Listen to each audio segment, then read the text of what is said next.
My name is Bernadette Soliman. I am the production assistant. Best part of being a production assistant is actually everything. I always show love and kindness. Whenever someone asks for help, I am always willing to extend my service to them. What is your position in the company?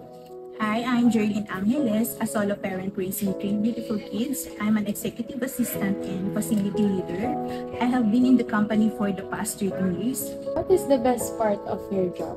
The best part of the job of an executive assistant and facility maintenance leader is the opportunity to make significant impact on the efficiency and functionality of the workplace. The satisfaction comes from providing essential support to the President and SVP, ensuring their tasks run smoothly and are allowing them to focus on strategic responsibilities.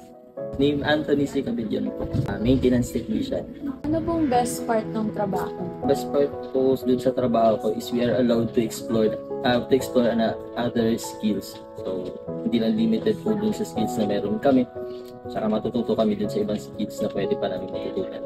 Gano'n na po kayo katagal sa current year? Almost 4 years na po. I'm Renzo Pacitos, refiner operator. Ilang taon na po kayo sa Soccer? Almost 2 years po. Ano pong favorite part niyo sa trabaho niyo?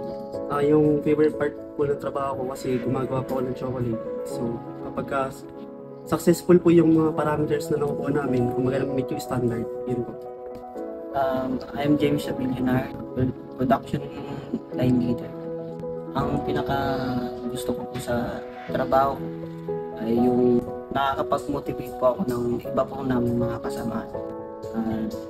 Nag-i-enjoy po ako sa ginagawa ko at nakakapagbigay pa ng tulong sa kasamahan namin sa production at sa company.